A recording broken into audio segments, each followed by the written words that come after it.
Hey, what's up, y'all? It's Matt. Just got back from the shop. The tow truck took forever to get here. It called at like 7:30 because it's not an emergency. It's gonna take a little longer. Okay, whatever. Then they call me. You're running a little later. Okay, whatever. It's finally somewhere around noon they show up. The shop closes at 3. Get to the shop by about 1 o'clock. Get it off the trailer, and the shop's literally just like maybe 3-4 miles down the street. It's not very far at all. So that was really disappointing. I thought I had a lot of time to get a lot done today, but oh well, gotta do with what you gotta do. So long story short, for this day, nothing really happened. We got the shop, we got everything to the shop. We did a little bit of work here and there. We pulled everything we could off the motor that way. As soon as Monday comes around, it's just a few bolts, yank the sucker out, drainer, take everything apart and see what kind of damage is going on in there. And, well, we'll see what happens. We don't really know how much everything is going to cost or what parts we need until we see how good the internals are in this motor. I'm going to be replacing a lot anyways, but we'll see. Yeah, this is like going to Vegas for me, rolling the dice. Let's see what we get. Hopefully it's not bad, but anyways, either way, I'm sure everything will work out. But oh well, that's just how life goes. So we'll see. Hopefully everything goes good next week and we'll have some really good news. Other than that, just going into the history a little bit more with the car and what I'm doing with it, and trying to catch a few people up because I've been kind of quiet the last few months about everything. So here that is in a nutshell. Basically,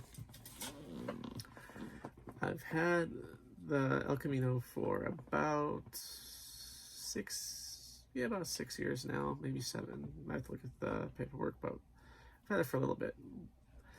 First got the car, it was literally sitting in somebody's driveway with a bush growing completely over it. I wish I took a picture because this thing was just, they parked it close to the bush and they parked it there for so long that the bush got so big and so heavy it literally fell on top of it and covered up the bed, most of the cab, and I barely could even see it.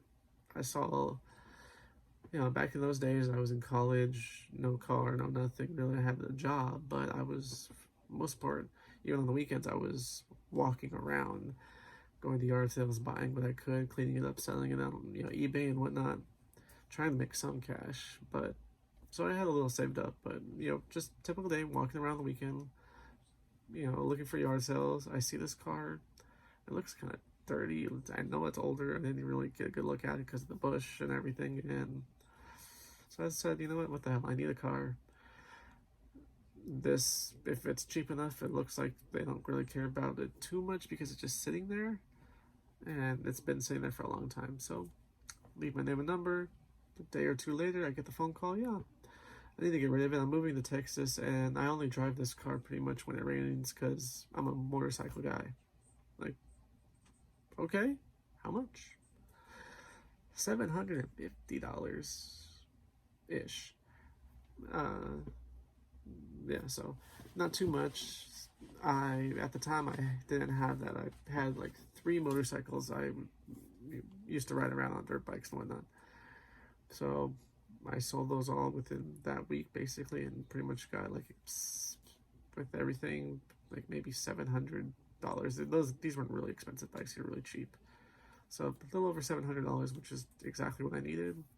Gave it to them, by the end of the week, and filled the tank full of gas, a little jerry can, 5 gallons, and coaxed the thing home. And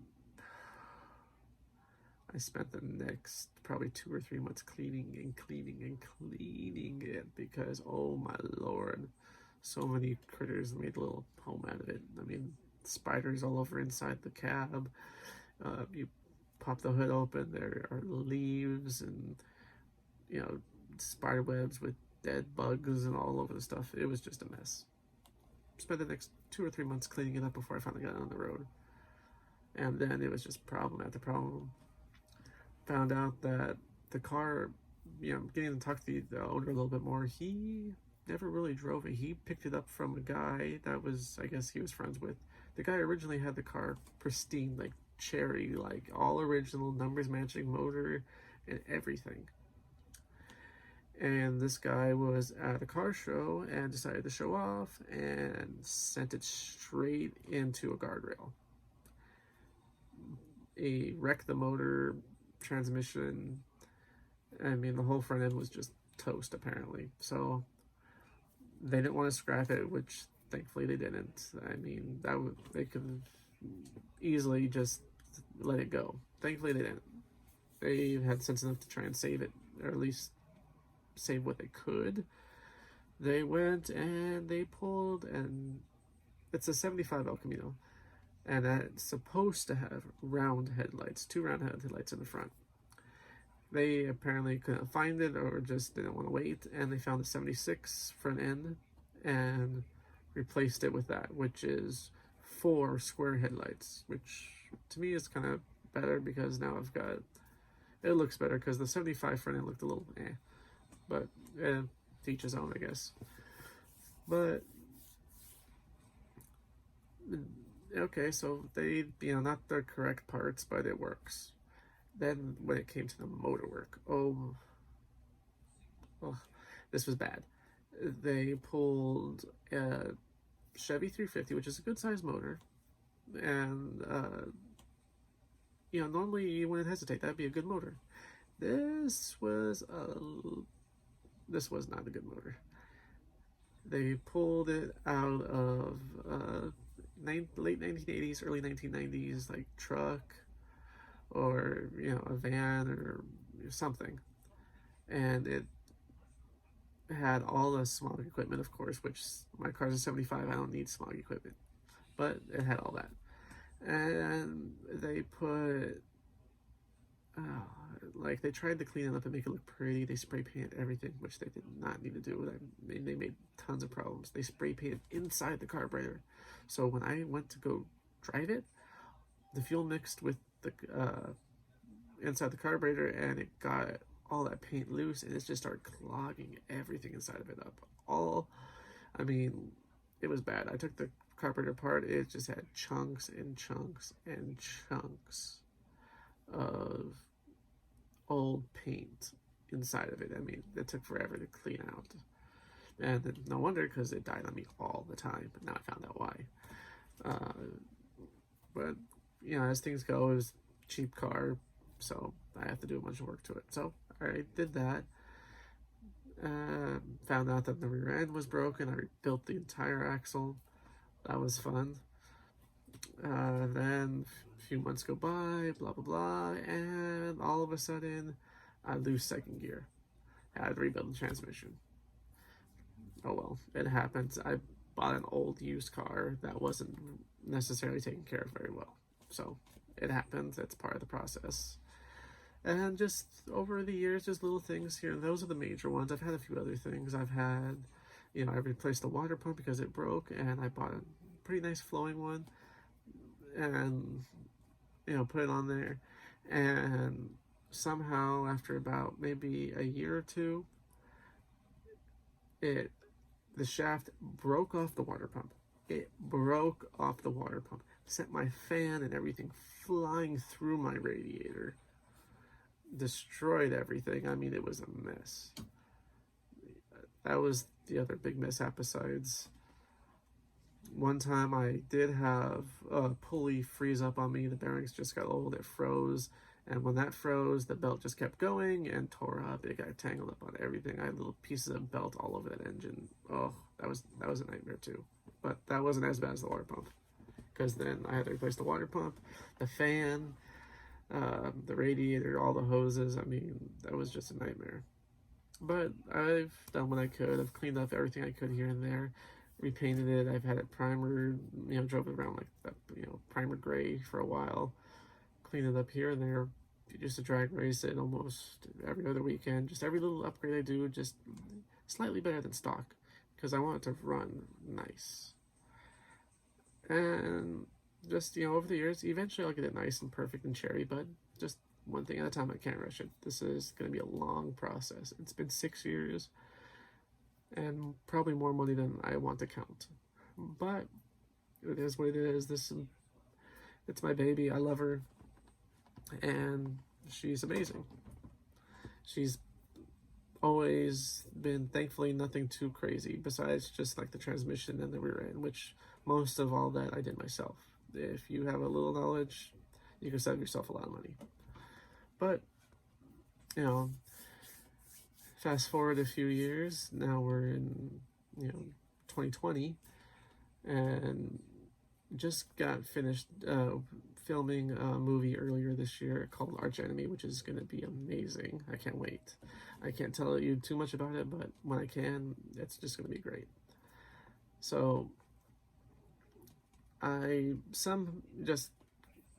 had a little extra money saved up. I needed to invest in a company that get some stock options. I was looking to make my money work for me, basically. Just something I can maybe retire on in the future, get a house, whatever. Found this company called Legion M, which these guys are amazing, by the way.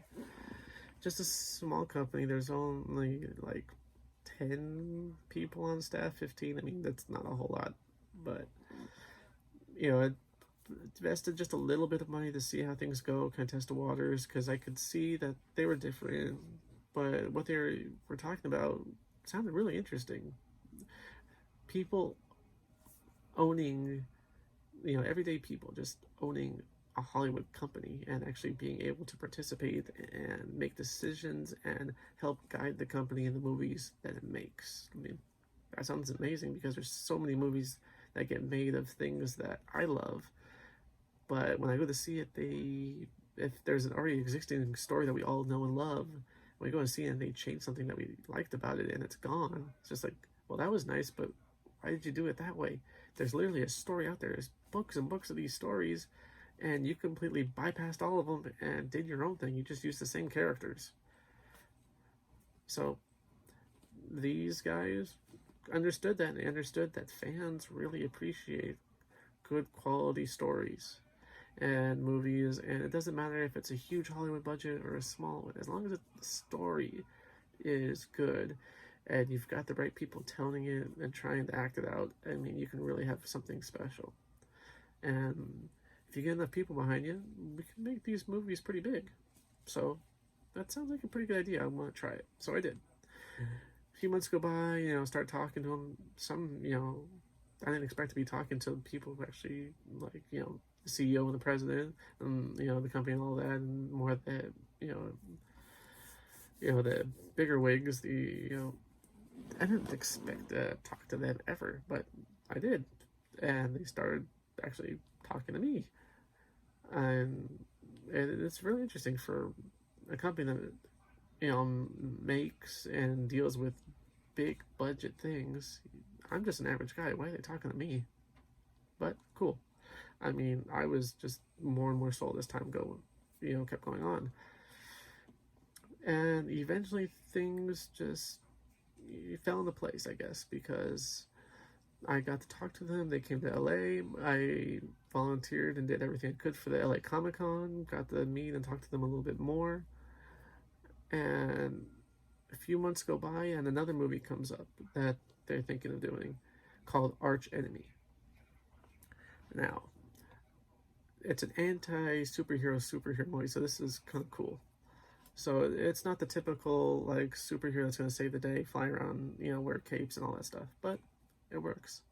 And then they know I'm a car guy, and hey, we want your car in it. What? Yeah, I'll do it. Of course I'll do it.